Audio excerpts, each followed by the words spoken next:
Hi, good morning, Kenneth.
Hi, everyone. Thank you all so much for coming. I'm just going to wait like 2 more minutes in case anybody else is joining before I begin.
All right. Hi, everyone. Thank you all for coming. Welcome to our final town hall. Um, Previously, we have used this forum to continue a discussion between our students and our administration about racial injustice and what UHCL is doing to create a change. Today, we have questions collected from our senators across all colleges regarding an array of topics and concerns students are facing during COVID-19. SGA is grateful to be able to provide a safe space to reflect and discuss the university's plan going forward. I'm thankful to be able to facilitate this dialogue and be a part of this change. But before I go into the structure of today's meeting, I wanted to explain why members of the UHCL senior leadership team are not present. At our last town hall, Dr. Blake was not present and sent her vice presidents to deal with student and faculty concerns. Today, she has hosted an event that is a part of her President Speaker Series and therefore will not be present along with her VPs. Dr. Hart has shared a few answers for me to share with y'all that I can read out loud, but I'm unsure how we will be able to answer questions outside of that. The SGA Senate has curated a list of questions based off student concerns that they have gathered throughout the semester. After that, there is an open forum section and you can type in your follow-up questions in the chat. But like I mentioned, I'm not sure how I will be able to answer questions outside of the responses that Dr. Hart has provided. Um, it looks like Ileana just joined us, so maybe she can help answer some questions. Quick disclaimer, the questions and comments are not a reflection of my personal opinions. As a student advocate, my goal is to amplify the student voice. Please remember to keep your questions and statements professional, even if they are submitted anonymously. So I'm gonna go ahead and read out the questions that my faculty, that my Senate sent to the university administrators and the response we received back. The first question we have here is Mr. Denny. In the previous town hall, you discussed the university's energy performance initiative to reduce our campus carbon footprint. Which engineering firm is working on this initiative? Can you give us more information about this firm? What steps have they identified to reduce the university's energy consumption? And is the university actively using this advice to increase our environmental sustainability? The answer, we do not yet have a signed agreement, but after a review of the proposals, the university has chosen to partner with Amoresco, a dedicated energy services company. They recently were recognized by the US Department of Energy for delivering the highest value in energy performance contracts. Once signed, the initial phase of an energy performance contract will be to conduct a thorough review and analysis of the Clear Lake and Pearland campuses and provide recommendations regarding how energy savings can be achieved. So that's what Mark Denny's response is to that. The next question. UHCL student community includes students with varying disabilities, creating the necessity for an inclusive, universal design, both structurally and academically. What steps can be taken to further understand and implement structural and academic accommodations for these students? What updates on campuses have already been made for these students? What is being done to incorporate universal design at the University of Houston Clear Lake? And where can students express these concerns? This question was also answered by Mark Denny, who wrote, for all future construction projects, the university has created a protocol that the Office of Student Accessibility Services will review and report on student accessibility challenges and remediation steps associated with each identified issue or project. Additionally, the campus is working on an initiative for access support services that will proactively support students with disabilities and improve access to all campus services. In regards to where students, and now this next portion of the answer is from Dr. Hart. In regards to where students can express their concerns, we are fortunate to be a part of a campus environment where students are encouraged to be vocal and communicate with campus faculty and administrators. Sorry. Students with concerns are encouraged and welcome to reach out directly to the accessibility support and or the Dean of Students office to have their concerns addressed in a timely manner and to have their concerns addressed in a timely, caring, and compassionate manner. This next answer is from, let me go to the bottom and see who this is from. It doesn't say, so I guess they all worked on this together. Or maybe it's also Dr. Hart. These questions are suggestive that there is an educational opportunity to share the functions of Accessibility Services Center with all UHCL students. ASC proposes the following steps to improve knowledge and communication.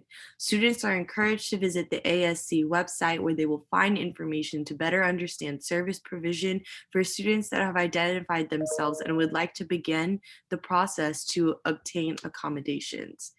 And I'm gonna go ahead and put the link that they sent in the chat so you guys can see it.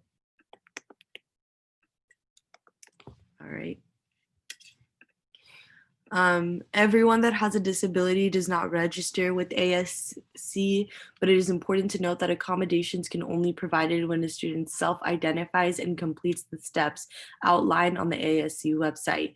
ASC welcomes an opportunity to present to SGA at an upcoming meeting to share what it does and how students can address concerns specific to students that are registered with ASC. This would truly allow a more fluid conversation of truly understanding the ASC, how it works, who receives services, and what services can be received in more detail. There is a new director of ASC who joined UHCL in September. She is working to ensure service provision, faculty training, and collaboration efforts to meet the needs of our students. That is top priority. Currently, the website is being updated and there are some new initiatives that will be introduced to assist students registered with the ASC. Any questions may be directed to disability@uhcl.edu or by calling the ASC office at 281-283-2648. And I'm going to also put that in the chat in case anybody. There you go. All right. With regard to structural changes to meet the needs of our students, the director of ASC and other university officials are working together consistently to ensure that all areas of our campus are accessible. Should there be specific questions or concerns regarding structural issues or concerns, while they are certainly able to be brought to the attention of the ASC, that might not be the appropriate office to address the concern. Therefore, it would be forwarded to the appropriate department to be addressed. There is also the case for Universal Design for Learning, or UDL. While its effort is supported by disability service providers, ASC included, this is not something that the ASC has the power to initiate. UDL is introduced and facilitated by other contributors to the university academically, such as CETL and academic departments that ASC will certainly work closely with. So that is the answer to that question. This is question number 3.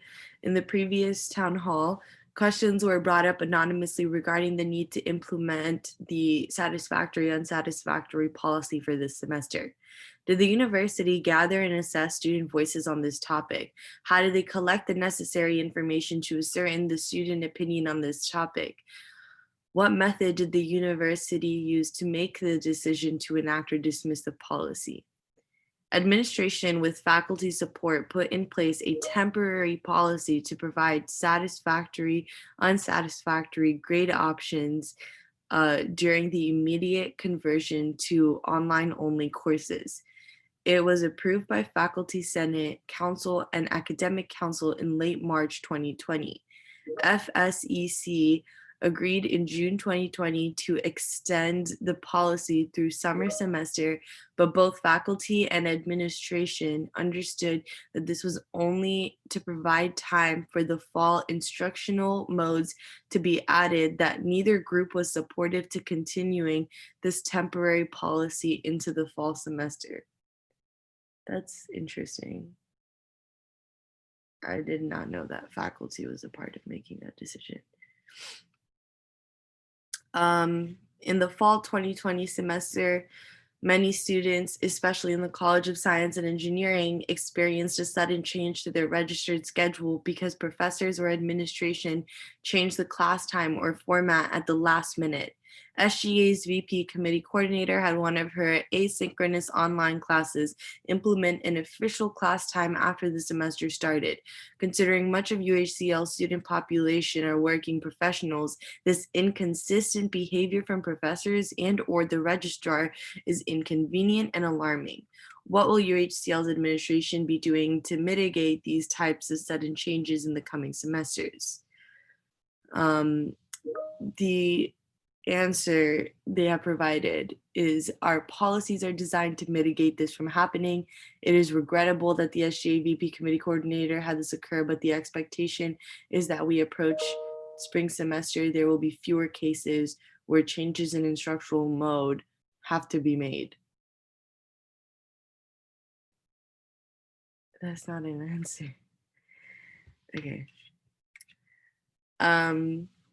UHCL's on-campus shuttle service has frequently There's a follow-up question in the chat about universal design in the classroom. Is the Center for Faculty Development doing work to increase UDL knowledge when building or editing curriculum? Is the Provost and the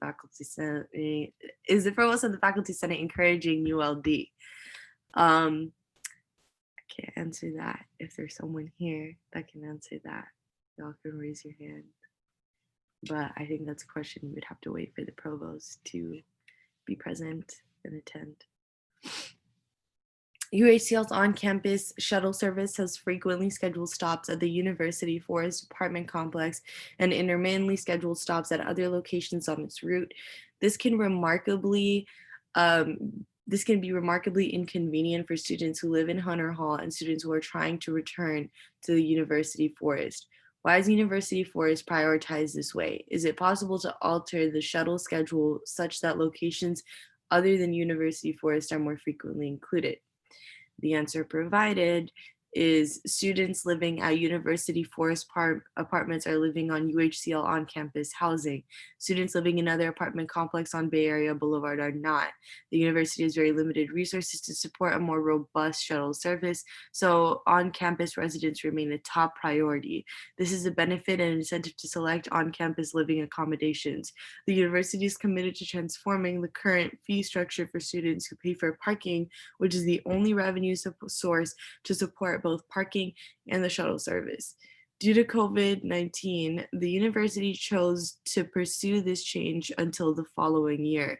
The change would enable a significant expansion of the shuttle service, thereby removing the need to limit support to primarily on-campus residents and enable the building of a reserve to construct more parking for students.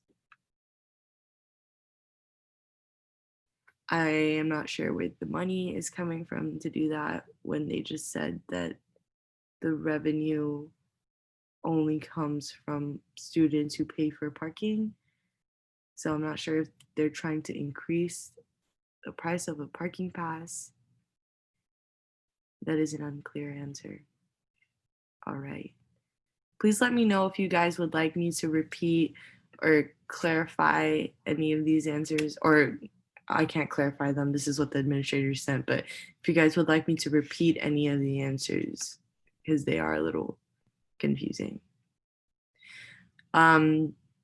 Due to COVID-19, very few students come to campus, which has significantly decreased campus life. How can student organizations communicate with the student body to increase engagement during a pandemic? What strategies is the University of Houston Clear Lake using to maintain a steady stream of communication with students outside of the UHCL Get Involved platform and student emails? The answer, communication throughout and at all levels of the UHCL campus is vital and of utmost importance. There are a myriad of ways and avenues for the UHCL student orgs to reach out and share their information with the student body. One, student orgs can work directly with various departments and offices as part of co-sponsored events to have those offices reach out to the student body on their behalf. Two, the Division of Student Affairs is researching peer-to-peer communication platforms where students can opt in to receive information from student orgs and their peers. Three, the Division of Student Affairs has started and will continue to utilize Student Affairs, email, and the upcoming Student Affairs social media platforms to maintain a steady stream of communication with the students. The aforementioned DSA social media platforms will be initiated in the spring 2021 semester. So to sum that up, send a mass email out with the department on campus, because the other two things that's not a myriad of ways or avenues, unfortunately, because those don't exist yet, but okay. The pandemic has resulted in a great deal of financial, sounds like it in a roundabout way. Okay, Troy said that in the chat. The pandemic has resulted in a great deal of financial hardships for many students. Why has the 2020 tuition steadily increased throughout such a difficult time? What is UHCL doing to provide financial relief for students who are struggling due to COVID-19? The answer from Mark Denny, The university has increased financial aid to students in excess of $2 million. This is in addition to the $6 million of institutional funds already dedicated to help those students most in need. The university has also distributed over $3 million in CARES Act financial aid to students and has waived or reduced many student fees. Over 84% of UHCL students receive some form of financial aid, with the average allocation being close to 30% of the total annual cost of attendance. Finally, the university works diligently to reduce our operating costs and costs directly connected to the delivery of our academic programming. We do this to keep our tuition rates as low as possible. That's an answer from Mark Denny. Next question, which is our last question that we submitted to administrators. Many students continue to have trouble transitioning to an academic online presence due to this pandemic.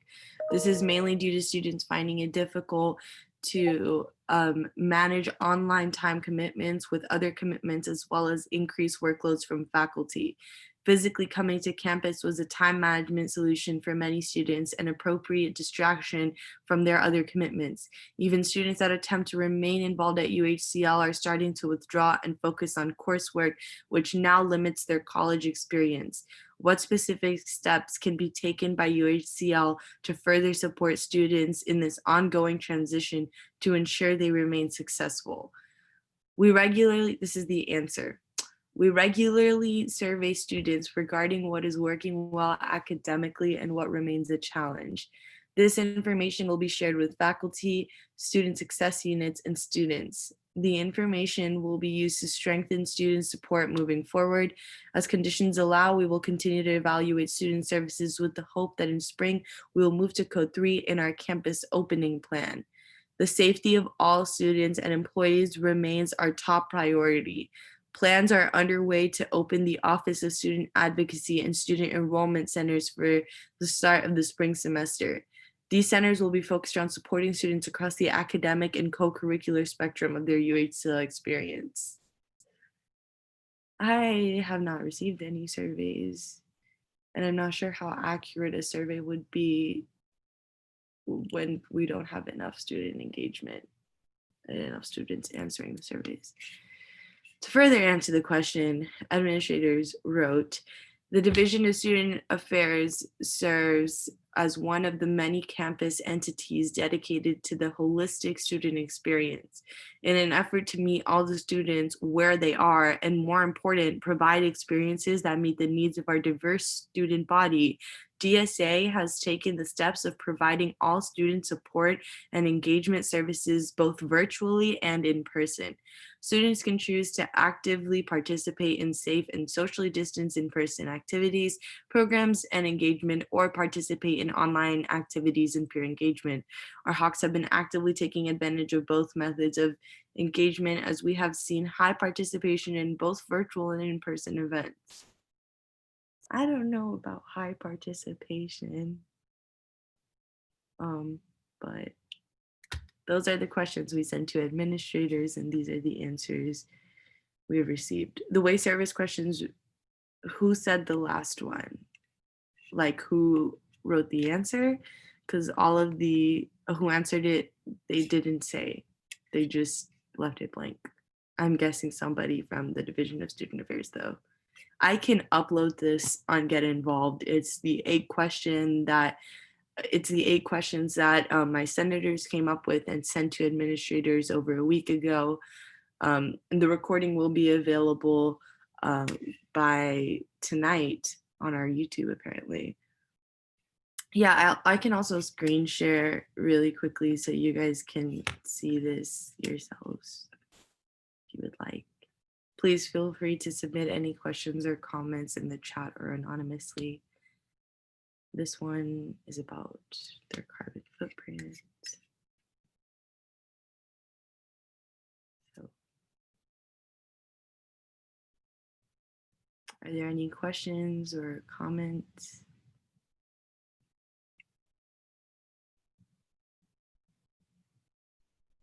I think if I might comment, the one that confused me the most was probably the one about them saying that they're waiving and reducing fees. I apologize, I had to get off, but I'm back. Is there any follow-up to any questions that I could attempt to provide more information on from Ileana Melendez? So if you guys have any questions, at least we have someone here. Thank And you. Hiba, if I could ask, what is it that you're needing more clarity on in terms of the financials? I'm assuming Mark Denny provided that answer. Yeah, okay, I'll scroll down, but I'm just confused because I've had a lot of students come to like us as SGA and say that they want to get certain fees waived because they're not using certain resources during a pandemic, and they keep being told that that's not a possibility. Like I've at least had 6 students come to me, and then in the answer it says that they've been doing that. So yeah, so I think what I guess perhaps maybe is missing in that is when it's been appropriate and when we have closed down and services haven't been available, like when we were in Code 1 last spring, or this past spring, we definitely assessed the need and refunded those fees, or made them smaller, made adjustments where, and again, I'm just answering from the knowledge that I have, where all of that was appropriate and we were able to do so. We're open, things are available. They may be on a limited service or you have to make an appointment, but all services are available, and we are open. And so as an institution who also needs to make money, and we understand that you all pay for that, right? Like it's a difficult balance to achieve, but there are certain fees that they've all been assessed. They were assessed prior to the semester beginning, and so we've had a lot of questions from students, particularly with the campus rec facility, and that's just what I'm aware of. So those things, we can't return, not at the moment. We haven't closed down, the facility's open. There's some limitations to you using the facility, but that's for your safety and your health. So sorry, I'm looking at the chat. So in terms of the money that's been awarded to students, those were all money that we were awarded by the state and the federal government to assist our students staying enrolled, and all of that. That is as accurate as I know of. okay, and then I had another, like the only other thing for me personally, I'm not sure about others who are present here right now, that was concerning was the satisfactory, unsatisfactory grading system. Let me see. Here, it was this one. When I received an email from an associate professor in College of HSH who said that, let's see, they said that they were unaware of the pass fail and that this is not something that the faculty was involved in making this decision, which I'm not sure. I'm not understanding how here it says that they did this with faculty support. So I think look at it from your standpoint, right? Like a student body president, you represent your students, you seek out student input. Sometimes you get it in great numbers and sometimes you don't. I think the same thing here, right? Our faculty has elected a faculty senate who represents the faculty. They went to them and academic council. That the trickle effect of that, we can't control. We expect that they would be sharing that with their peers, but not all faculty may have been aware of that. The unfortunate piece to that is our students may have suffered, right? Because then the students may not have known that that was available to them, but faculty were involved. Faculty were the ones who led the initiative. They had the final sign off on the policy. There was the comment that she made says, as faculty, I can tell you none of us knew about the SU grades, rate grants, and financial aids. And so that's what I can't speak for all faculty, but I can tell you that the provost did send out communication to all faculty, and there was a town hall that was held to cover this. So, David, I see you, and I'm not sure, again, how they got the information. I can't speak for faculty. I can only speak from what I know. I know they were involved. There was a town hall. I attended that town hall to inform faculty of the policy. We also held a webinar to talk to students about the policy that faculty were a part of. So that's it, like, speaking of, no, sorry. No, you're good. No, like that. Oh. That's David, So, I don't know if you have something to add. I was just going to add, and first let me apologize for being late. I was having technical difficulties and finally just had to get smart and move to my iPad. I don't even know what you see of me. I see you. Okay, thank you. I ditto everything that Ileana has said. That's our understanding of how things were communicated to different groups. I've sat personally in several meetings where faculty and the faculty senate president was present, where these discussions were happening. And I'm sure they all would say, yeah, we trickled that information down. Now, how far it trickled down, we would not know. The other thing I was going to say, which was not in the answer, part of the reasoning of it not being available for this semester is that academic affairs and the provost were very concerned that it would affect negatively the accreditation processes of several plans, departments, and ultimately of the student's diploma or transcript to get into graduate programs if we continue to mark them as satisfactory or pass. If I may comment on that, two things. One, I think at that point it would be up to the student, because you don't have to opt in on that. So if the student was very focused on going to a graduate school, they would do that. But for other students who are just trying to get their degree and go, like, it would be very beneficial to them. Second is because it's not like you're forcing all students to opt in or opt out. Secondly, the UH main system, they are also doing the pass fail. So I just feel like if our sister school is doing it, that would also, make more sense for us to do it. And actually, third of all, I think that what I understood from the provost was that this was meant to be a temporary thing. Temporary as in as long as the pandemic lasts. And we're still in the pandemic. We're still facing the same things we were facing when the university first decided to put pass fail in place. So how come we're still facing these things, but now that's been taken away? I know you don't have the answer to this. No, but I think the only thing, question, and I think you should be posing that to your faculty, in I particular, did, like, multiple times. Senate and your academic work group. So, and I think, Hiba, that you should then send a follow-up question regarding your concerns to the author of that question, which I'm not sure who the author was of that question.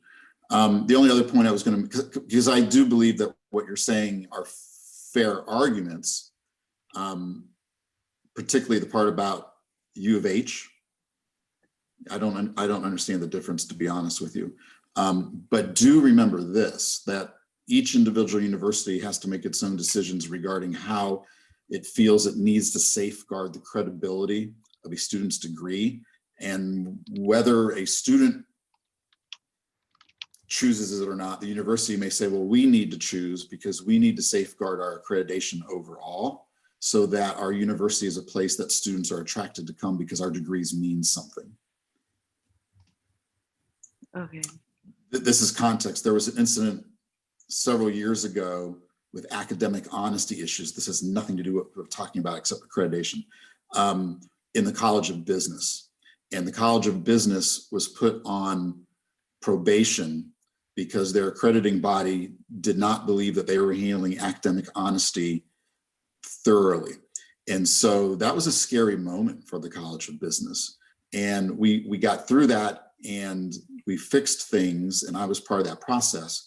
But that's just to maybe put some context to why our university may think about this in different ways, because we had a whole department, we're talking 10 years ago, that had a very scary moment with accreditation. Yeah. There's follow-up questions about when these questions got answered, since COVID-19 cases have been on the rise for 2+ weeks again. So these questions were sent out a little bit over a week ago, and the answer, I received this document like 40 minutes ago. So that's all I can tell you. I can't tell you when they wrote it. I'm not sure. For in-person courses such as chemistry labs, why are we not informed when a person tests positive that is in these courses with us? So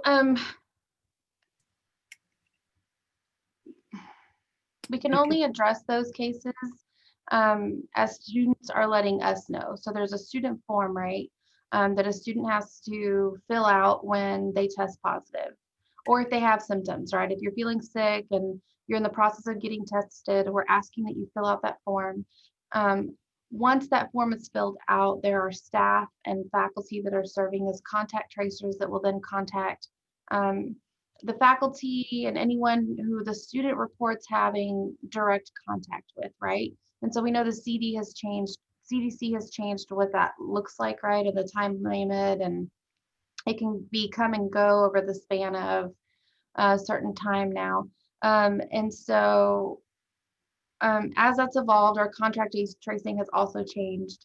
And so unfortunately, unless someone is reporting, even if a student says, well, I heard a classmate say they tested positive, I want you to make some changes, we really can't do that until we have confirmation from the student themselves that they actually tested positive. Okay. Just because we're following CDC guidelines there. Yeah, I don't know. And Comforting. the only thing I would add is it depends on direct contact or not direct contact. Mm-hmm. So if there was a positive case and there was significant direct contact, and I'm not a health official, so I don't know, I can't give you a definition of that. But Ileana's right that there's a team that would make those decisions, which includes our emergency management director, Al Black, and our director of health services, Nurse Pickett, who decide what kind of communication is needed. And remember, a lot of this is protected by HIPAA. I thought you said HIPAA. I was like, I'm not involved. Like, I'm not involved in this. I was like, I don't know. It's HIPAA, so just like FERPA. HIPAA protects your medical and health records. So I have two things. First, Miles, I will definitely get to your question. That's a great question. But before I move on, I just wanted to talk about the first thing we were talking about, which was a satisfactory and unsatisfactory grading system, just because I have already received from SGA, like in our inbox, there's like 6 emails right now of students literally writing me letters about why they need this. And you mentioned that there were town halls and webinars, and then this question addresses the communication methods that are being used by the university. And 2 of the methods here cannot, they're not even applicable yet, because one of them starts in spring 2021, which is like social media. And so I'm confused as to how the university is ensuring that they're communicating with all members of the faculty, and not just like, oh, if you happen to see it, it's like, if you know, you know. It's how are we making sure that this information is properly being distributed amongst our faculty, and that they are actively participating in making these decisions, so that way I don't receive emails saying none of the faculty were aware. Because so I can't control faculty communication. I think someone from the office of the provost would be the one, or a faculty member who could speak up if we have any faculty on, to talk about how that communication works, right? I know that all of the provost's communications pertaining to COVID were added to a website. I don't know if that was helpful or not. I know Faculty Senate has been working really hard to get communication out.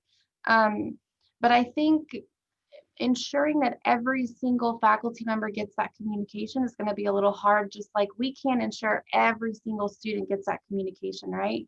We can work really hard, and we can definitely, and I see some people popping up, so I'm going to turn it over to them here in just a second. I think we work really hard, and we're very diligent in getting the communication via different avenues, but reaching everybody 100% every single one of the times is just, it's going to be hard. But I'll turn it over to, I think Dean Pedro's on, and I see Yes. Dr. Beavers and Dr. Kelly. All right. Good morning, all of you. Sorry to be late. I was on the other webinar. We have so many things happening at the same time, but I was really interested in hearing the voices of the students. So I ran away from that one to be on this one.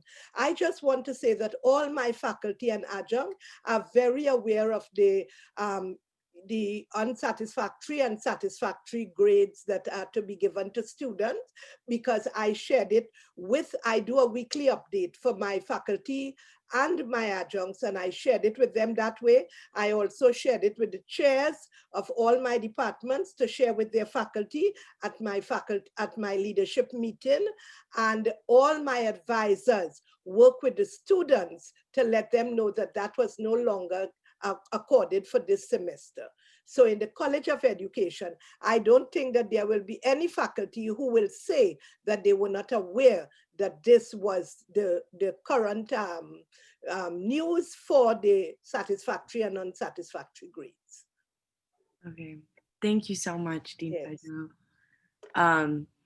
The email I received was from an HSH professor, but reading Miles's If I statement. will, but just a second, if Dr. Beavers could talk to us a little bit about Faculty Senate's involvement in the policy. I don't know if, Yeah, I was hesitant to chime in because I literally just joined, and I apologize for being late joining. And I didn't know the context of what the question was that was asked. So Hiba, can you just tell me very, very quickly? Right. So I just was talking about how I received an email from a professor from HSH saying that from a faculty standpoint, none of us were aware of the SU grading policy. And so that to me was alarming, because I was concerned about the way that the UHC administration is communicating with faculty, because from a student perspective, there's not much communication between the university and students. So I would hope that it's better between faculty and administrators, but it is concerning receiving an email from a faculty member saying they were unaware of a grading policy that very much so affects students very, very greatly. And the answer here in when being asked about the grading policy, the answer that I'm guessing here it is the provost gave said that it was with faculty support that they decided not to have the SU grading policy in place for this semester. So I was like, faculty support, question mark. Yes. So, we've tried to share, at least Faculty Senate, we've tried to share on multiple forums, including the Provost Academic Affairs and Faculty Senate communications in the summer and at the start of the semester, that clearly we implemented the policy in the spring, given those contexts. In the summer, we went back, and in the summer dialogue, we worked through Faculty Senate to again vote to extend that policy in the summer. At that time, based on data, the decision was made and void at that time. No formal motion or request to extend it through the fall. We sunset the SU policy this summer.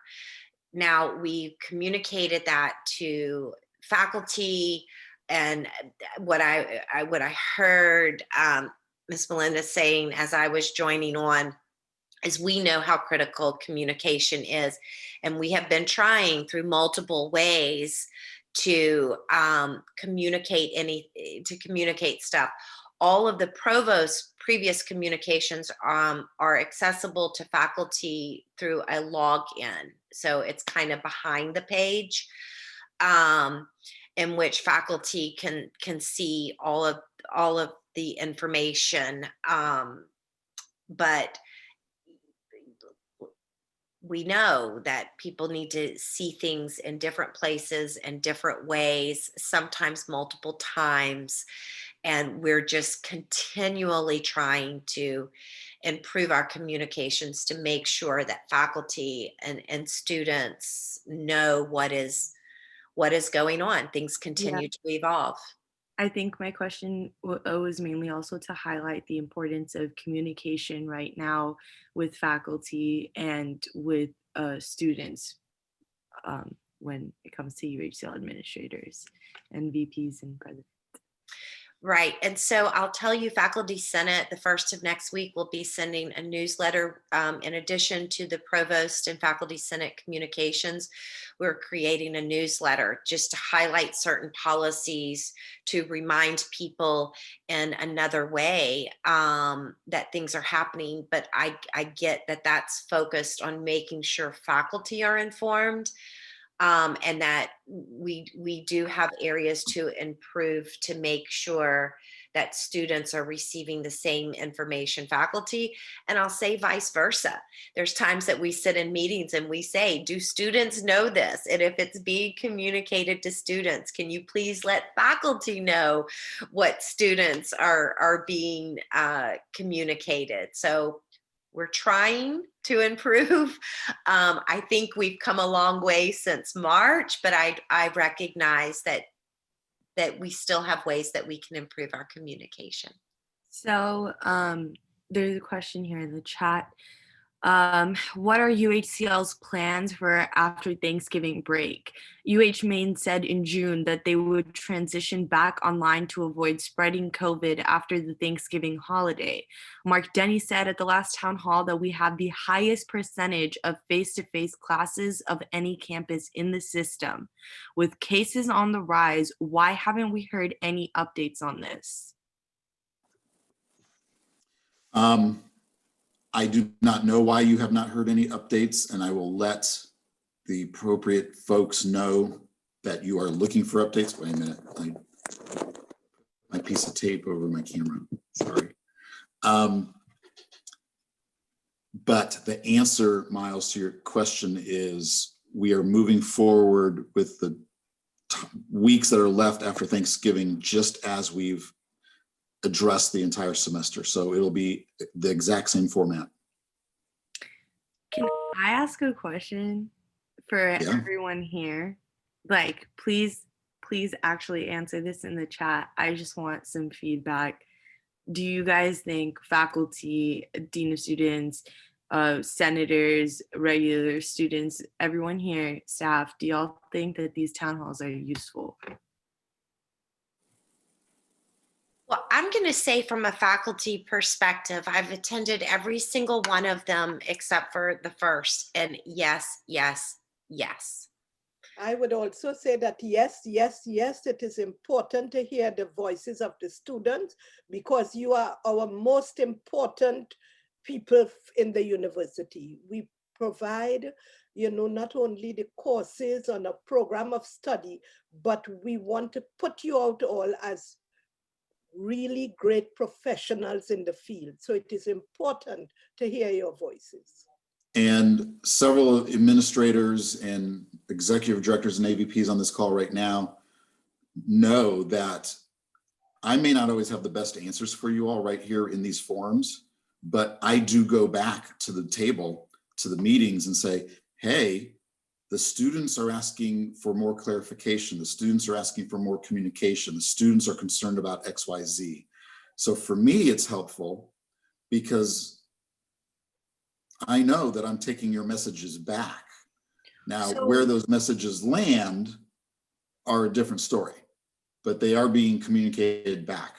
I guess I'm a little confused then, because if it is useful to host these town halls, Anonymous said helpful, yes, but productive, no. There are no clear answers. Our student and your leadership are asking the same questions you have been forever. You never get a clear answer. I agree with that statement that was said. And also, I guess I don't understand if these town halls are useful and if the student voice is actually important to UHCL administrators, then why do they never make us a priority? And why is their attendance here not a priority? Why are they not here?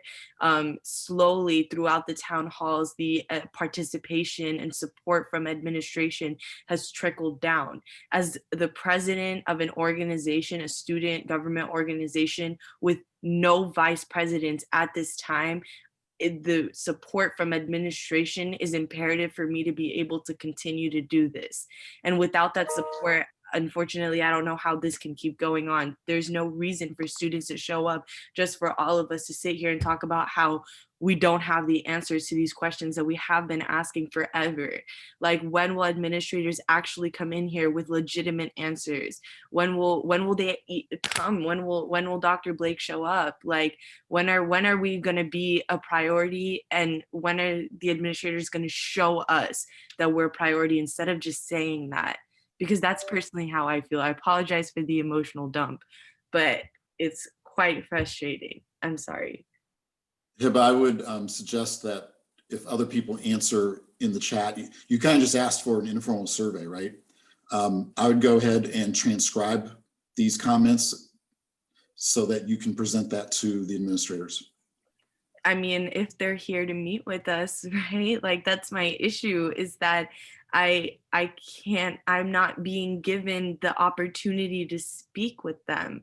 And for example, with Dr. Blake, in the summer when we were talking about racial injustice, she would, at the drop of a hat, like, take the time out to meet with us. And now even if I try to make an appointment for 4 months from now, she says her schedule is booked. And it's frustrating to feel like I'm not being heard, because you say I'm your priority. You say that everything that you do is to make my experience at this university better. However, you're not living up to your words. It's difficult to feel supportive and to find the motivation to continue to create this forum for students when there's no support from administration. And the fact that I have sent out monthly emails beginning in August, letting you guys, the entire administration, know the dates and the time of our town halls. There were only 4. There's only 4 times in this semester that I requested administrators' presence. And the fact that for 2 of them, Dr. Blake didn't show up. And for this last one, she decided to host an event at the exact same day and time. Not an hour earlier, not an hour after, the exact same day and time. How am I supposed to feel supported by administrators then?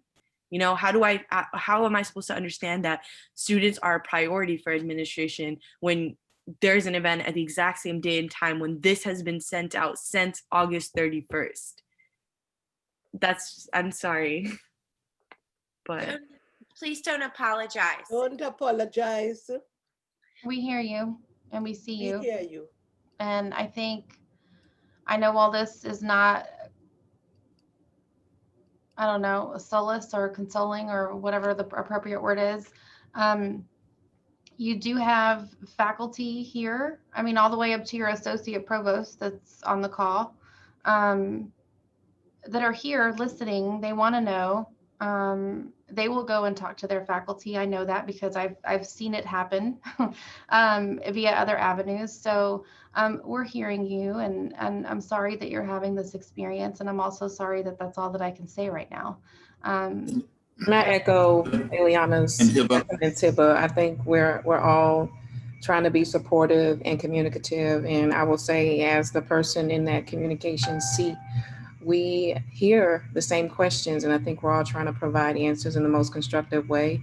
So not only getting the questions answered, but also finding the format or channel that is the most conducive to reach students is important feedback for me personally. So what I want to do, I've been listening here and taking notes just from the conversation as well as the chat. I want to connect with you and possibly a few of your other peers to summarize the feedback and deliver it directly to core leadership on Monday morning, because we need to communicate well in advance of the holiday break to let students know how to prepare for not only the end of this semester, but for next semester as well. So that's one thing I would ask of you. If you can summarize your feedback and comments and email those to me, I want to help get the answers for you all, as well as the others who are unaware of what's happening on our campus. Hey, Dion, I want you to expand on that answer. First of all, let me just say quick to Hiba. Hiba, you know, if you were in my office, which you've been in my office many times, not because you were in trouble, that probably what I would say to you if you're in my office today is, I want you to ask Dr. Hart. I want you to ask to meet with Dr. Hart. So I'm encouraging you to do that, because Dr. Hart needs to hear what you're saying right now, face to face, okay? Dion, I don't think that they are aware of what core leadership is. Could you describe what core leadership is, who sits at the table, and what you think you might be able to do on Monday when you meet with core leadership? Sure. Sorry about that. Thank you. Good point, David. Core leadership is upper administration, including President Blake, all of the vice presidents, including Dr. Hart, Dr. Burbridge, Mark Denny, Joe Staley, myself, Associate Vice President for Marketing Communications, Kathy Dupree, our Executive Director at Pearland. I believe she's on the town hall today as well. Dr. Beth Lewis, who's our new AVP over at UHCL at Pearland. We also have Dr. Elizabeth Beavers, who's on today's town hall as well, representing Faculty Senate. There's also, I feel like I'm missing a few people. Dr. Scott Richardson, who's our Chief Diversity Officer. Dr. Brad McGonigal, our Executive Director of Human Resources. And who else am I missing? Did you say Dwayne? Dwayne Busby, yes, thank you. Executive Director of Strategic Partnerships. So I'd like to jump in because I see some of the comments in the chat. And on behalf of Faculty Senate, and Hiba, I wish I could see your face right now to be looking you in the eye as I say this. In previous conversations, I've shared that I see any opportunity that we can partner together as critical to advancing the needle on anything and everything that we do. So again, I state to you most sincerely on behalf of faculty and Faculty Senate that if we can collaborate to help elevate student voice outwardly, we will. I assure you, we are doing it inwardly. There is not a meeting with administration that your faculty and Faculty Senate executive leadership are not always advocating on behalf of students, that we are always bringing forward the concerns, the issues, what we're hearing, reiterating. You know, we were in a meeting recently where I literally quoted something that you have said. So there are many things happening that you don't necessarily see behind the scenes, for which we take from these town halls that have been so informative in elevating student voice. But now, please be reminded, when you meet with Dr. Hart, when you request a meeting with the president, please extend an invitation to include faculty that you are comfortable with or Faculty Senate leadership, that we will gladly sit side by side and really try to engage in the critical conversations that have to happen. Yeah, and I didn't mean to like get too aggressive or like blow up on anyone. Yeah, but I don't think you need to apologize for what you said or the way that you said it. I as women of color, we do that a lot. And as women, you just stop. You shared your emotions with us, and we're trying to tell you we see you and we hear you. I just felt like that needed to be said. You don't need to apologize for what you said or how you said it. Somebody in the chat said, I hear you all and agree with your frustrations. As a staff member, I'm hearing your concerns and make office and personal decisions with these concerns in mind. We do as much as we can within our scope. I'm confident the university leadership on this call would agree that we support you and need to work together to continue to elevate your voices. And I agree with that, but I think I really needed to hear that these town halls are useful and that you guys are actually like, listening to what we're saying, because up until this point, I was honestly under the impression that administrators were kind of attending as a formality because it's like what needed to be done or what, like how, like they need to look good or something. But yeah, there's an anonymous question. Since this will be on YouTube tonight and the past town halls have been too, there is no excuse for the VP and other VPs to not know what is going on. The last town hall was posted 2 weeks ago. How did admins see that and think that this wasn't a pressing issue that students are not being heard? How could they have gone to the first 2 ones and thought they just did their job and everything is kosher? Everything is kosher. I haven't heard that one, but yeah, I mean, I agree with that, right? And also, like I've been in situations where I've tried to confront certain administrators in person and say, hi, like, could you please show up to our town halls? We need your presence. And they kind of laugh it off, which again, like I said, does not make a student, if I'm not the student government president, if I'm just a regular student, there's no reason for me to show up to this call. Yeah. There's no reason for me, thank you. There's no reason for me to show up to this call since there's no one here to answer the questions. We're all just kind of sitting here speculating and guessing and saying, oh yeah, we've kind of said the same thing, but there's no answer. So, I mean, that can definitely be frustrating. And it's like, for example, this meeting is supposed to last another 57 minutes. However, we do not have the capacity to continue this meeting for 57 minutes since we're not going to be able to answer the questions that students have. Like we can try our best and, kind of guess, but we can't because the people that are really making those decisions are not here. So to that point, though, I think someone earlier in the chat or via email, I'm not sure how it happened, said we keep asking the same questions, or our students keep asking the same questions, and you're not getting answers or clear answers. And so I think, and nothing's being done, right? So could we talk about that? Like what are some actionable items that as students, maybe you just kind of want to put out there? I mean, some of it, may be doable. Some of it may not be realistically, but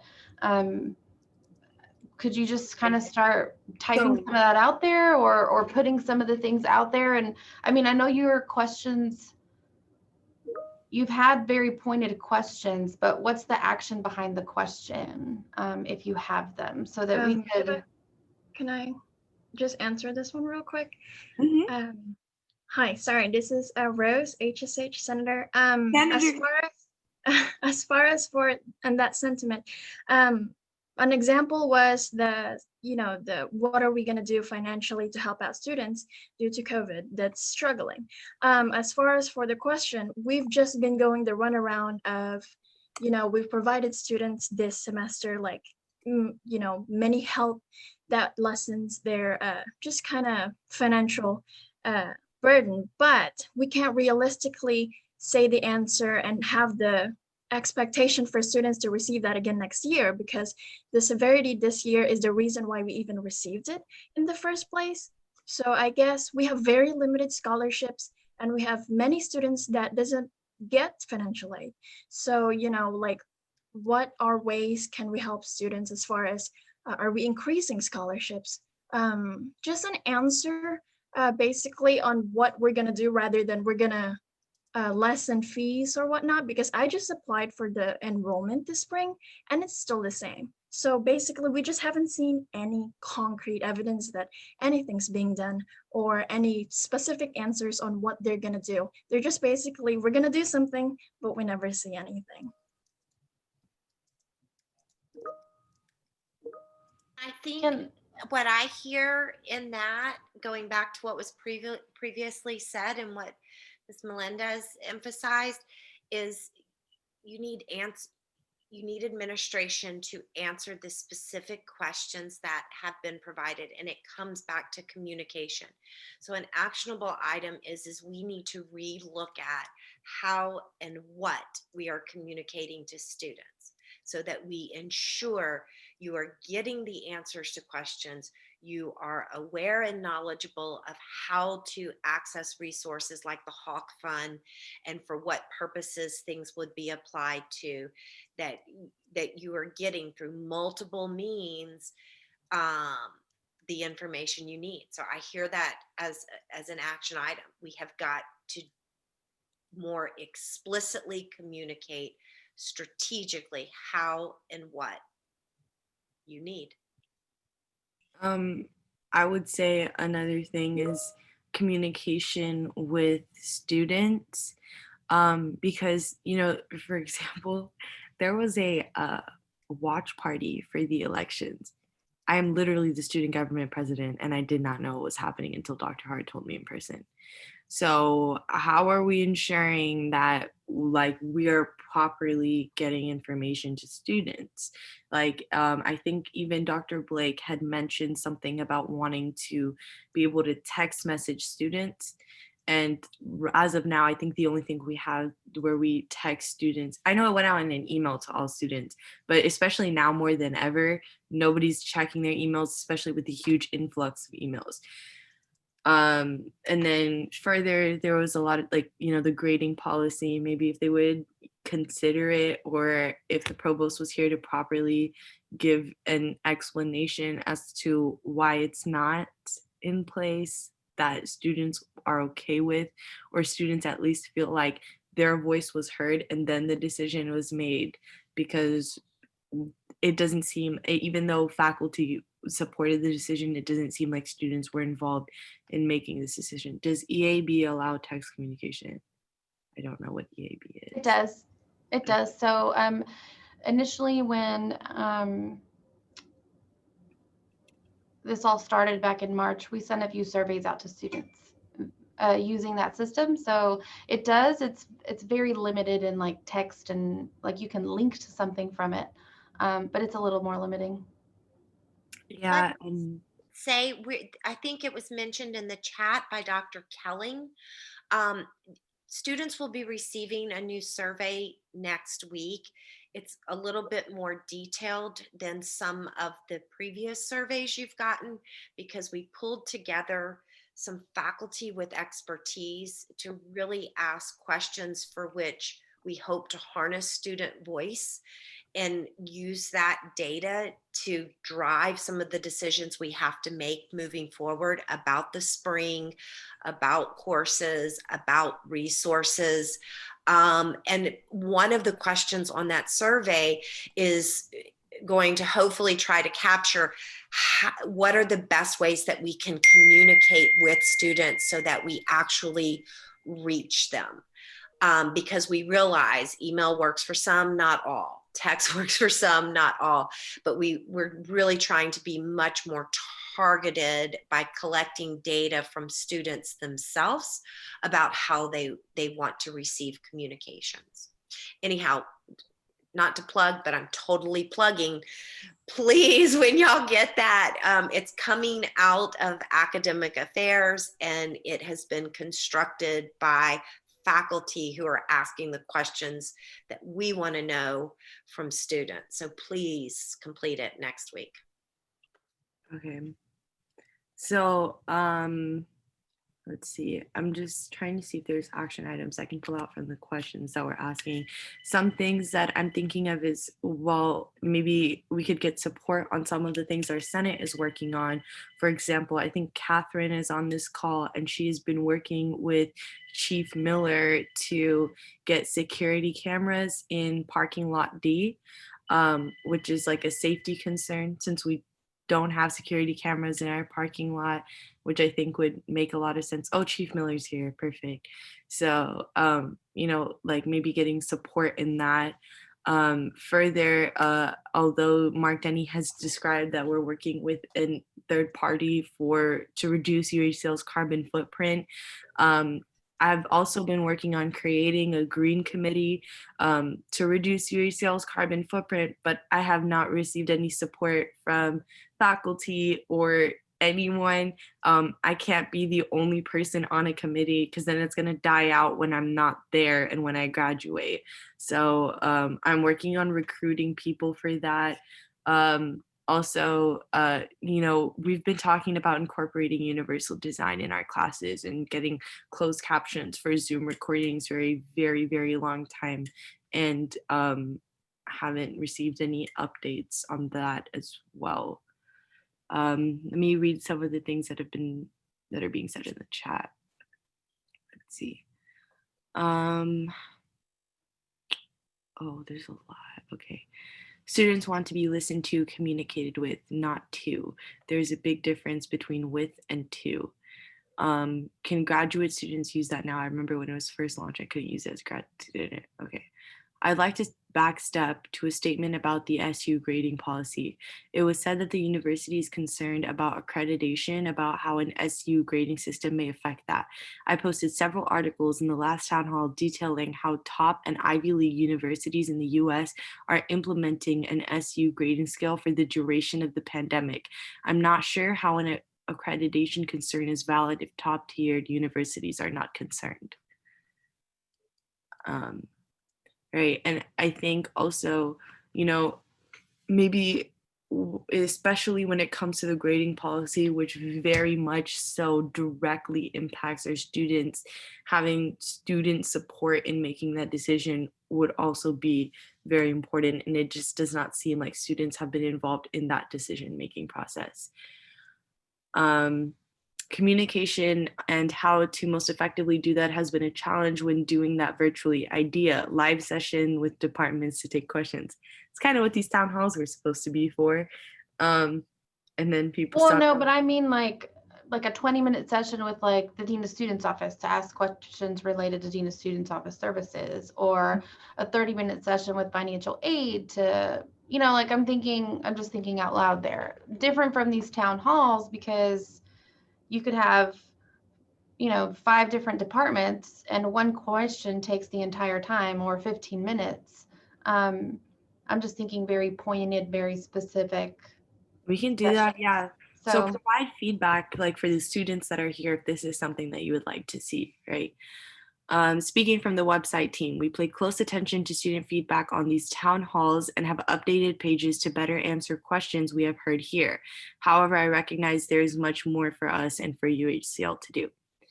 Anonymous question, has SGA shared their concerns with the chancellor of UH system?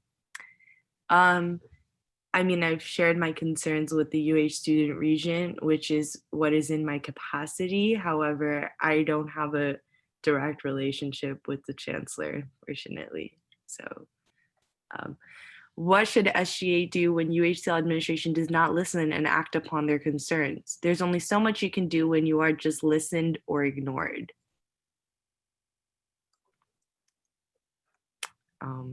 I would say share my frustration, which is, I guess, what I just did earlier.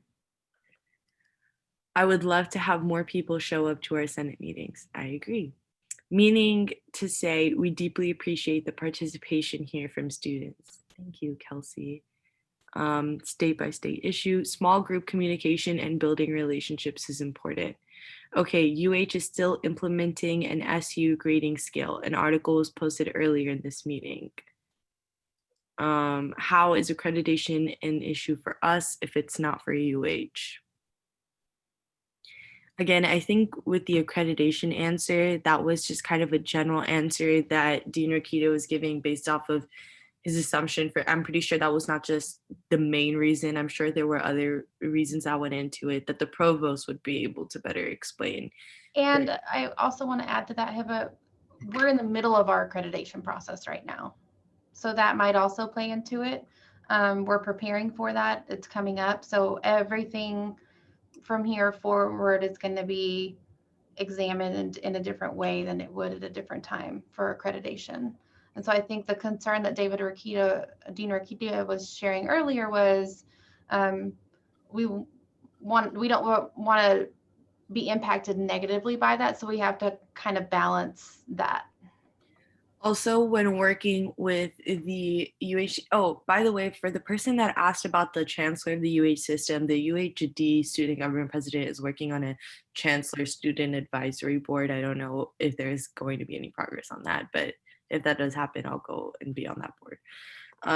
Further, the UH downtown, when they asked their interim president why they didn't have the grading policy, the answer was because students knew what they were signing up for, which if that's one of the reasons why we decided not to have the grading policy, I don't think that is a very valid reason, considering my classes and most, like a lot of other students at this university, the mode or the way that we're learning was switched after we paid for our classes. Further, I don't think any of us were able to predict what would happen to us in our personal lives during a global pandemic. So again, there's an anonymous question. Closed caption would be a good thing to require any online lecture, because I know I struggle to hear some classes. So why is it not required to use a video site such as YouTube that auto generates this or provides a transcript? I agree. I think that not having closed captions in video recordings is huge accessibility concern. And further, I think that with people like professors that are, teaching in class and they have a mask on, it's kind of difficult to hear them, so having the closed caption would also enhance the experience for students who are really trying to learn and hang on to every word. So I completely agree. Victoria, do you want to send the link to anonymous questions again? I'll send it. Thank you guys that are here for listening.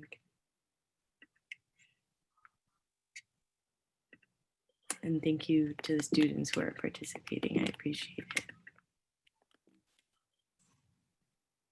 Okay, yeah. So Victoria just put the link in the chat for anonymous questions. Hi, Miss Morales. You're on mute. Hi, good morning, everybody. Good morning. How are you? Yeah, pretty good. Thank you. Does anybody have any comments or questions? Now would be the time. Hibba, maybe the next time we meet as a small group, we can discuss maybe some of these logistics, maybe some of the things that Ileana was talking about, some ideas that'll help funnel information better. Kick that around and then bring it back to the. Also, another thing that I feel like, as far as, I don't know how we could turn this into an actionable item, but I guess that would be part of this discussion, right? Is something that we've been hearing a lot from students is it's very difficult for them to balance their coursework. And this was also a question that our senators put together and sent to administration when they said that, here we go.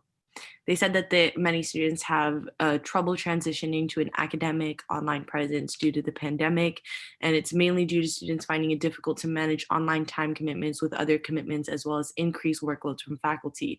Physically coming to campus was a time management solution for many students and an appropriate distraction from their other commitments. Even students that attempt to remain involved at UHCL are starting to withdraw and focus on their coursework, which now limits their college experience. What specific steps will be taken by UHCL to further support students in this ongoing transition to make sure that they remain successful? So I feel like students are looking for a lot more support, especially since we're in a pandemic, from our faculty and from our administrators, supporting them during this time of transition. And I think a lot of students are still looking for some leniency from professors. like I said, I think this again is like a course by course basis type thing, but I know there's a lot of, especially in the College of Science and Engineering, where a lot of students feel very overwhelmed by their workload, especially since we're not offering the SU grading policy. So if they are going to graduate school, it would mess them up a lot if they did not do well in their classes. Anonymous. Hey, but can I ask a question? I mean, how is the communication being propagated? And do you think that the students are receiving communication on time appropriately to That's actually things that are happening? That's actually something that we were discussing earlier, is I think this university has like far from great communication skills when it comes to our students. Unfortunately, sending mass emails to the entire student body is spam. And like, you can't expect a student to receive like 6 emails that are completely generic and actually go through and read them. And without the face-to-face experience, students are not receiving information from our university. They don't feel connected to our university. There's nothing tying them to our university. They are not being updated on things that are going on. And that's very frustrating. And so I mentioned earlier, maybe using some sort of text message communication or something like that might be very helpful. But the key here is that, I mean, okay, so we need to find a solution that goes into the different levels, right? I mean, depending what college you are, you might need certain information that not other people will need. So depending on the need of the program you are, basically, and then it goes up to, you know, the university level. So it's kind of a different lines of communication depending on what your program is sitting, right, within the university. Right. So I think that, and that could be under, you know, doing it through text messages or finding other ways that are more impactful. Right. So emails, they all look the same from the outside. So if I'm a regular student going through my inbox, I will not be able to tell whether this is from the president's office, whether this is from the student government organization, whether, I mean, most students don't even know we have a student government organization. Like it's student engagement is that bad, which is why I was very concerned when the answers that administrators had submitted said that we've been having high involvement and high student engagement in our in-person and virtual events, because I completely disagree. We've been, as student government, struggling to reach quorum at our meetings. We can't get anything done because we don't have enough people. I went to a BSA meeting and there were only like 4 or 5 people there. And I know their attendance is normally greater when they're in person. I went to a LISTA meeting, again, 4 or 5 people. There's not a lot of student engagement, you know. When we had our candlelight vigil, I think the students that were not senators, there was probably like 4, and they were all my best friends. So like, there's not student engagement, there's not enough communication. And I'm not just saying that from a student government perspective. I'm saying, I mentioned, I gave an example earlier, how there was an email sent out about the watch party that was happening. And I'm literally the student government president, and I didn't know about the watch party that was happening. I mean, every student gets an influx of emails every day, and I don't think anybody checks all of them. Yes, Dean Rikita. So Hiba, I just want to add some context, and I can completely be off base, and this may not be the time to get into these weeds, and the chief of police can shake his head yes or no if I'm on target or not. Just some context for us to think as we move forward on communication, because I don't have the answer. I don't really know what the answer is. The text message option would really seriously have to be looked at, because what I hear from emergency management on a regular basis is that they want to protect the text messaging for emergency messages, hurricanes, storms, flooding, active shooters, things like that. So as you begin to have these conversations, just know that might be part of the answer you get, and that's just something that you're going to have to talk through. Right. And so, for example, let's say we have this Navigate app. maybe make it more user friendly, maybe make it more accessible for students, easy to go through, something that, and market it more so more students know everything UHCL related is going to be on this app, you know. So Hiba, I just, and I concur with Dean Rakita, there is a sanctity to the text message thing. I understand that. But what I just did while we were talking, I emailed Dion Bunch. I don't know if what I'm about to say has been spoken of, but my question to her is there a way that we can have a UHCL platform, not our website, but like a social media thing that we maintain, like a Facebook or a Twitter? It's targeted specifically for our community, although others could sign up, I guess. It could be web-based just like any of those, but it also has a robust app, and communications come and go through there. Yeah, I think that's exactly what I was referring to. And somebody also in the chat said an app with push notifications could be the solution, which I completely agree with. Something that just sends notifications that can also, is like the notifications you can differentiate from the Office of the President, from Student Government Association, from student organization, you know? Yeah.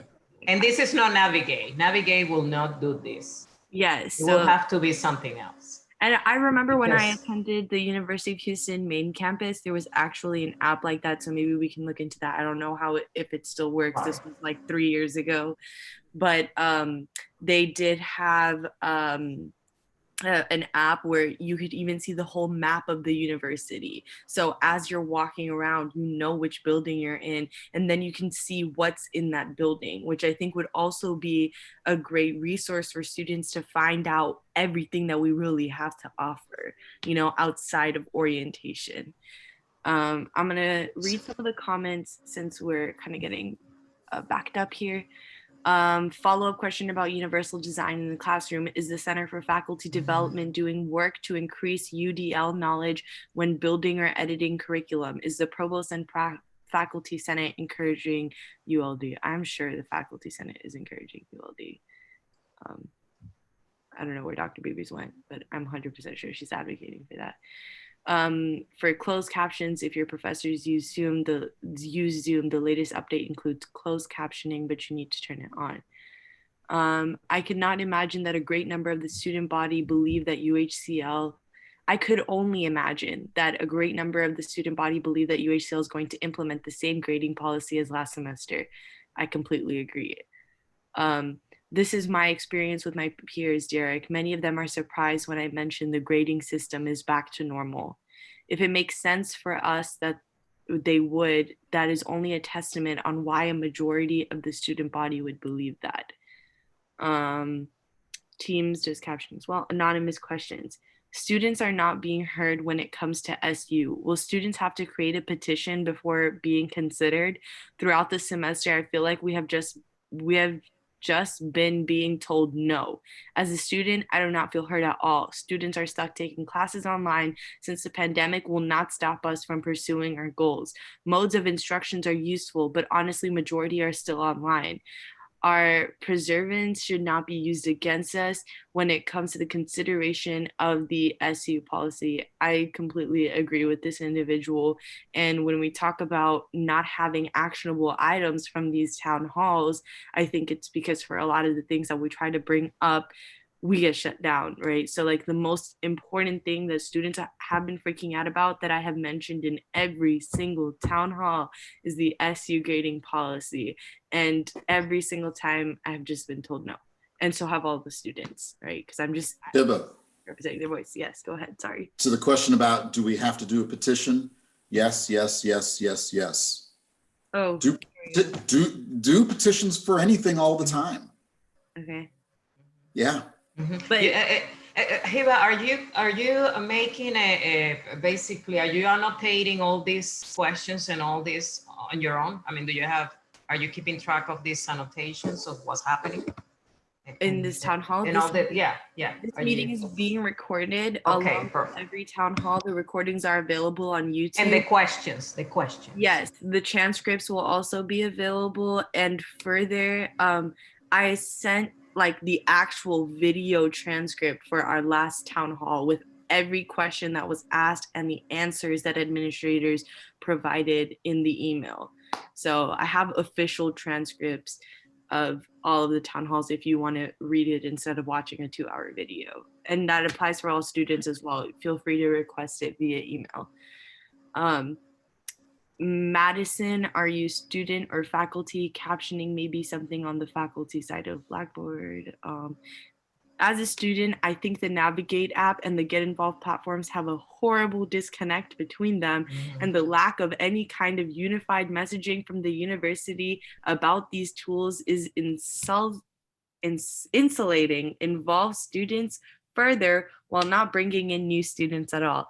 I completely agree, because you have a completely different web app, right? You've got this web browser, Get Involved, that most students didn't even really use until this pandemic. And then you have this Navigate app, which is for advising ? That not many people know about, because when it was released, there were so many bugs in it. And so, you know, it's concerning as to why we don't have one unified mode of communication outside of emails, that students can go online and search up like www.uhcl.com, for example, and find it, as well as download the app on their phone. And there can be separate tabs saying this is for the office of the president. This is, like I said, for student government, stuff like that. Excuse me. I mean, Dion, she's here on the call. Dion, is there anything going on that addressing the fact of looking for another platform, or what have you have been researching in this regard? Or during a couple years ago, we're working actually with a few of the IT administrators from University of Houston to adopt that same app. I think at the time we didn't have the infrastructure or support resources in place to do that, but I'm taking some notes to follow back up with UCT, because that will be something that we can likely integrate to not only, I think the initial focus was on wayfinding. And then a few steps after that, we found out about Navigate.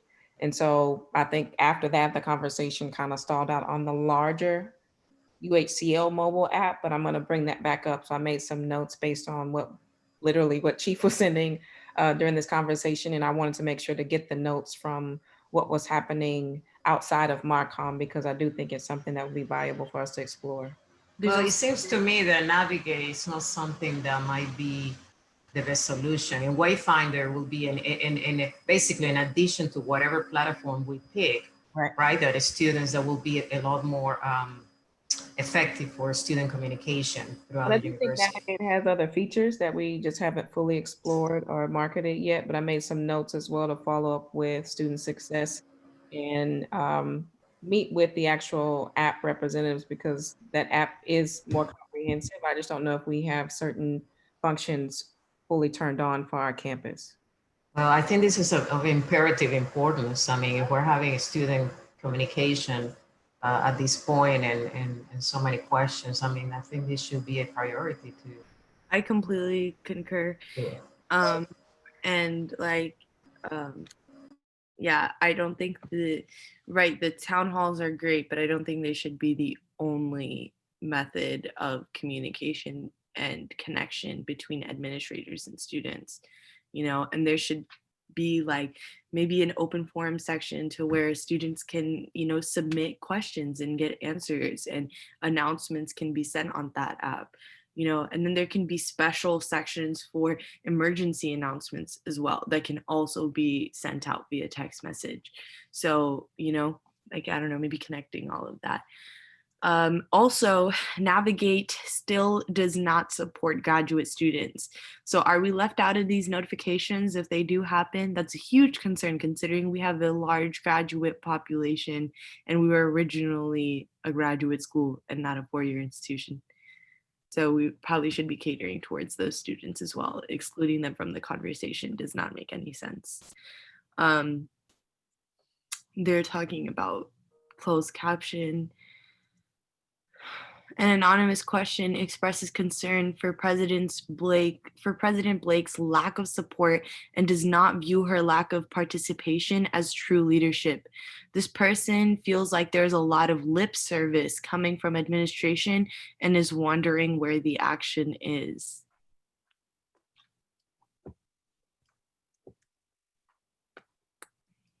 Same, but I mean, that was her call. So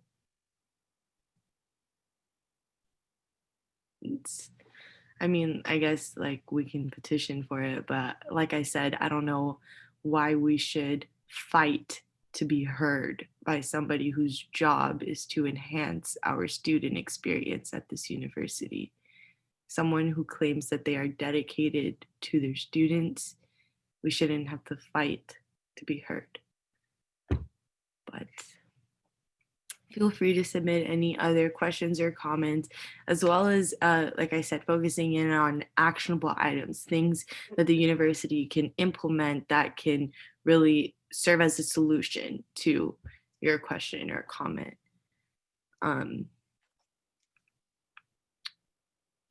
And we only have about 20-ish minutes left. So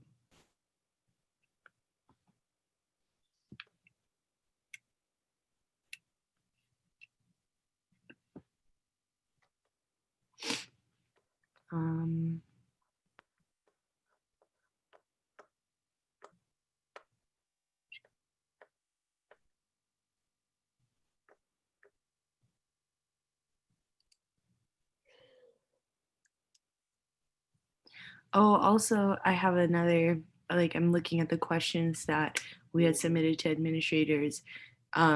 It says, in the fall 2020 semester, many students, especially in the College of Science and Engineering, experienced a sudden change to their registered schedule because professors or administration changed the class time or format at the last minute. What will UHCL's administration be doing to mitigate these types of sudden changes in the upcoming semesters? The answer was literally like, I'm sorry that happened. It's regrettable that it happened, that this occurred. And the expectation is that we approach the spring semester, there will be fewer cases where changes in instructional mode have to be made. But like, that's not an answer, right? I can screen share that, yes, most definitely. But that's not really an answer. That's just like, I hope we don't have the same issue again, is basically what's being said right here. It's also very concerning, right? And I don't have anybody to follow up with because it doesn't tell me which administrator wrote this answer.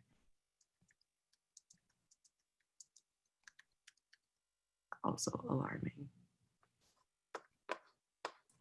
Because yeah, If it comes down to not knowing who to follow up on that, since it's related to professors or instructors changing the schedules, that's probably a provost.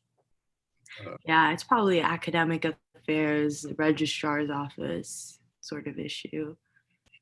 But yeah, please let me know if anybody would like me to go up towards a certain question or.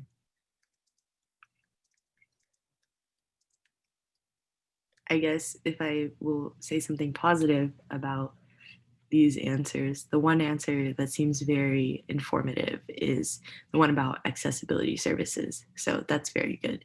It seems very, very, very informative, which is appreciated.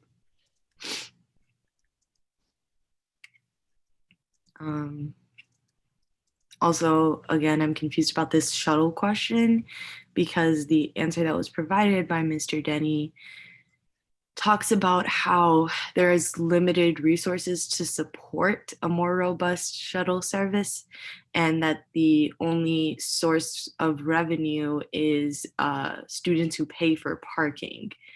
And they want to change, like they want to expand the shuttle service in the upcoming year. Does that mean they're going to increase the price that students pay for parking? Because the only thing that makes sense unless they figure out another way to generate revenue to support parking.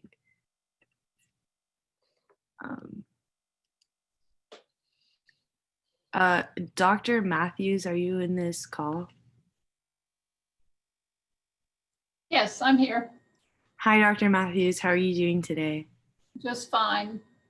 Thank you for joining us. Would you be able to answer or provide some clarification on the question regarding the mode of instruction? Let me find the question.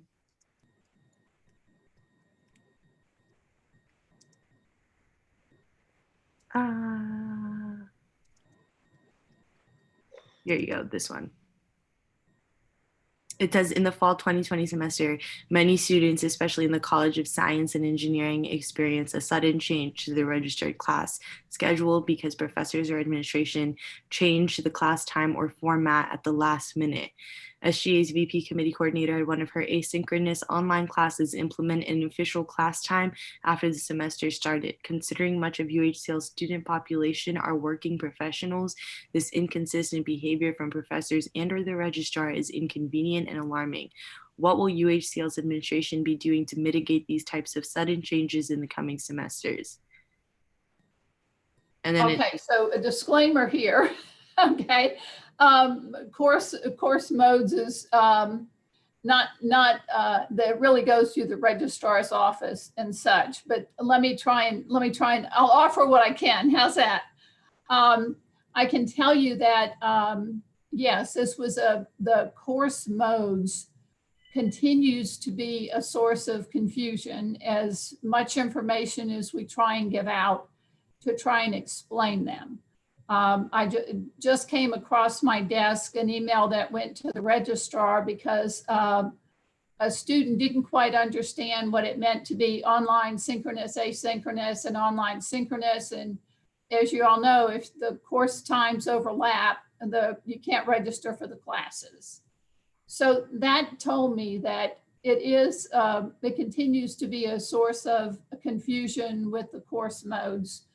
And as much as we have tried to get the information out, clearly we haven't said it in such a way that everyone understands. We currently have a spring work group that is working on some clarifications on things. And so one of the documents that a faculty member worked on was to provide a little bit more clarification about the course modes. And what it's going to look like for spring. My anticipation is that, you know, we got through spring, summer, we've kind of stumbled through fall. I feel like the faculty have a better idea of what course modes mean and to try and help students. This has been a learning experience for all of us. I regret that students have encountered issues as course modes have changed, and the proper to me, and I'm gonna say that Dean Rakita and Dean Melendez are the people that can best help students when you encounter problems like this. And I'm gonna speak from my experience as prior associate dean in the College of Ed. Dean Rakita and I had each other on speed dial because when the students had a concern with something going on in a classroom and with faculty, he immediately contacted me as students contacted him. And then I would contact the faculty member. And so Dean Rakita and I worked very closely to try and resolve issues. Obviously, we didn't have course modes at that time, but we did have issues. And he and I had a very successful working relationship, working these out and trying to help students. So I would like students to know that if you encounter problems like this again, to immediately reach out to Dean Rakita, who can reach out to the faculty and the associate deans in the college so we can resolve these issues. When we find out about them, we do really work hard to try and make it the best for the students. We're all aware of how challenging this is for all of us and are concerned about everyone's stress level, workload, and making you guys successful. That really is where we are, is trying to help you be as successful as you can. So please do continue to reach out to us. Did that help? Yes, a little. Thank you, Dr. Matthews. I also have a magic wand, but it hasn't been a Harry Potter magic wand that I wave every now and then when I get really frustrated, but it's not working so well right now. Sorry. I'll tell you a secret. I have one too. Oh, okay. Does yours light up? Mine lights up. No, but I'm glad yours is. So we have an anonymous comment here. At the beginning of the pandemic, I was happy with the university's response in a handling of the situation. But as time has gone by, I have felt less supported and heard. At one point this semester, I had a professor tell me in a roundabout way that they believed most students wanted to be online as means to cheat and be lazy. I feel this is inappropriate, and it is not right for staff to speculate why a student wouldn't want to expose themselves to a pandemic. I have no real idea what the spring semester is going to look like and feel frustrated and ignored. I share this concern, to be quite frank. Let's see. Anonymous question. I don't know if they're Dean Rakita and Miss Morales, are y'all still here? I don't know. I am, yes. Yes, I'm here. I'm Hi. taking some notes. Yeah, sorry. I just wanted to. But I'm here. Yeah, I'm here. Yeah, thank you. This is an anonymous question. Why is it that our campus seems to ignore the examples of universities within our own system as it pertains to grading policy and health and safety precautions on campus? It is incredibly disappointing and frustrating to see the lack of care from administrators to act decisively like President Couture did in the summer. Why is there why is there this disconnect? Followed by anonymous question, how much longer do we take the neglect from President Blake before we can start discussing a vote of no confidence? It appears, in light of administration's lack of participation, many of our students are losing confidence in our administration. So to the first question, we are an independent university. So we're part of a system. We're part of the UH system. There are policies and procedures that we must follow because they are system oriented or governed, mandated. And then there are other policies and procedures that are completely our own prerogative because we are an independent university from UH. So this isn't an answer that you want to receive, but the answer is for these kinds of things for our campus, these are individual decisions each campus makes on their own. Do we look at what the other campuses and what the UH Central Campus are doing? Absolutely. But then the decision makers, Ms. Bunch talked about core leadership. That group and many others are part of think tanks that decide what is best for UH Clear Lake. Now, I understand that you disagree that those decisions were made differently than U of H, but that's how and why those happen. Okay, how is the student voice incorporated in these think tanks? Well, as we've mentioned that we have taken, and I have taken these concerns that we hear during these town halls to core leadership. You heard Ms. Bunch say that she's going to take several of these on Monday morning to core leadership. I know that you can only trust us at our word that we do that, but we do. Hiba, I hope that you get asked from a student perspective, being the SJ president, to weigh in on some of this. That's what your senators are for. That's Right. why you've got students who are serving on different committees. I don't know for some of this if that happened specifically, but there's lots of different ways that the student voice gets taken to these levels. Okay, so I want to talk about like me being invited personally. Although I have been included in many conversations and I greatly appreciate the invite, I am one person and I have no vice presidents right now. I have 2 directors. So, or 3, but one's graduating this semester. So I am quite literally alone and I cannot represent 10,000 students in every single meeting.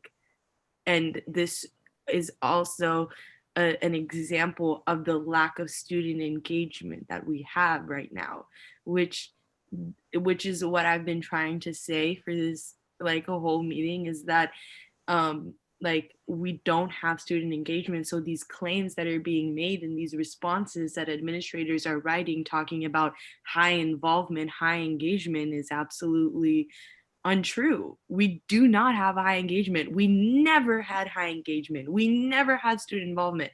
I am a student leader at this campus. Trust me, I would know how involved our students are. And it is so difficult to recruit students for anything, especially during a pandemic. We're at an all-time low when it comes to student involvement right now and communication with our students right now. And I think this is like a concern that everyone is trying to like sweep under the rug and be like, oh no, yeah, we do have student involvement. Look, 10 students, like that's, I mean, what is that? Like 0.0001%. And we're happy about that. Why are our standards so low? Okay. Yeah, What is I didn't get the answer to that question, so I couldn't tell you. Oh, sorry. But yeah, that's just. But the question was, why aren't we doing what U of H does? Because we're our own university, and Yeah. we make our own decisions as to what we think is best for our community. Would you like to answer this one? What is a vote of no confidence? This sounds like how I feel, but I don't know what that is. Dr. Beavers, if you're still on the line, if you could help me with this one. Disconnected. Did she disconnect? Yes. If there's another faculty member who might be able to speak to this, as far as I know, vote of no confidence really comes from the faculty side of the house. It's kind of like impeachment proceedings. I don't think that there's a vote of no confidence process for the general student body. However, resolutions can be written, but vote of no confidence, my understanding, is more faculty centralized. Can anybody help me on that? I believe it says here that a vote showing that a majority does not support the policy of a leader or governing body. Right, and what I'm saying is that concept is a academic affairs faculty process. Okay. Can any faculty or faculty administrator help me with that? Well, basically, it's used by faculty senate, but not used under this organization for students. So there is not that kind of vote from in a student organization like this, only through faculty. So even though I don't think our students are trying to say that they want to like maybe a literal vote of confidence, but I think it is a representation of how they feel towards our administration, which is they have no confidence in our current administration. So Hiba, that would be more like a petition or a resolution that would use that language. Okay. So let's see. What else do we have here? Hiba, I'm going to need, I need to leave because we have a care team meeting that is starting here in 5 minutes and I need to go get prepared for that. Okay. Okay, so I'm sorry, everybody. No, you're okay. Thank you for joining us. It would probably be a good time to conclude and end this call anyways, since we do have 5 minutes left. You feel free to disconnect. I'm gonna just read this last comment out. I have an idea-based class that is only really understandable through class discussions, and the professor was reported to the department chair. He told us that the chair spoke to him, but he refuses to use Zoom because it is a bad caricature of a real meeting. The technology never works right, and I truly despise online courses. This professor is tenured, and he is the only person teaching this. I would have to wait at least a year to take this with another professor, prolonging my graduation. What am I supposed to do about this? Dr. Matthew here. Okay. This Yes. is sort of so I'm catching, they talk to the department chair. So the next person to talk to, if the resolution wasn't with the department chair, the next step is the associate dean. And if that doesn't work, then it's a dean. So that's how, whenever students have concerns about a faculty member, I appreciate that this person has talked to the faculty member and then gone to the department chair. And from the department, I see Dr. Dean Pedro nodding her head. From the department chair, it goes to the associate dean and then to the dean. And again, I'll speak as my former experience as associate dean. These issues are taken very seriously. I could not always immediately act that the student could see I had acted, but I did always talk to the faculty member. I would go to the dean at that time about these issues. And I also very strongly request that students fill out the faculty evaluations that you do each semester. And if you don't get the link to the evaluation, let the associate dean know that there wasn't a link. That you want to do the faculty evaluation, because, and again, I'll speak again, personally, what I did was all of those comments that students wrote in their faculty evaluations. I had a secretary who was tasked with nothing but reading for a period of time. All she did was read students' comments. And when she saw students' comments that caused her concern, the entire stack of comments from that class appeared on my desk. And that's when I read through them, and I would meet with the faculty member to talk about the student comments. So I strongly encourage the students to please fill out the evaluations. As you all know, I can't immediately fire a faculty member. That might look like I've done something, but I do take this into consideration very carefully. Each of the colleges track students' complaints and were they resolved and how were they resolved. That is part of our SACS accreditation process. We would be doing it even if it wasn't accreditation. Thank you so much, Dr. Matthews, for sharing your response. There are a few questions in the chat and comments that feel free to read, but I'm only going to read one last comment that I received anonymously that I think accurately depicts how students feel right now. It is ridiculous that there is an event the president has seemingly forced her cabinet of leaders of VPs to go to during this, preventing them too from supporting students.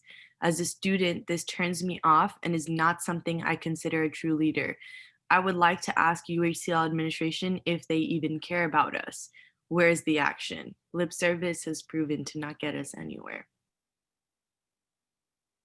Okay. With that, I'm gonna go ahead and go into my closing remarks. Thank you all. Thank you to those who attended. Yes. I'm sorry, can I say just a comment? Yes. Before you do the final, is that okay? Yeah.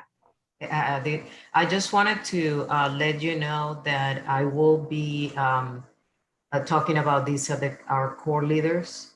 So I wanted to assure you, because this is very important. I mean, I will be taking these concerns to our leadership team as we're gather together always to talk about different issues that are happening. This is extremely important. Don't ever think that it's not. All these concerns are obviously some pricing to a level, but these are taken seriously. And I'll be taking that voice as I can on my position. So any other questions or comment you have, you can definitely contact me after. I very So, much so appreciate that, Ms. Morales, but I want to know, like, how can we be sure that, because like I said, we don't have high amount of student engagement. So the few students that we have, there's very few students and they're really active, right? So how can we, because I've heard around sometimes that administrators will be like, oh, this is just a small group of students. They don't represent the 10,000 students that go here. This is just 5 students that are saying this. This is not that relevant to everyone here. How can we assure that that is not going to happen with this dialogue, that we're not just going to be shut down as a minority that is speaking up?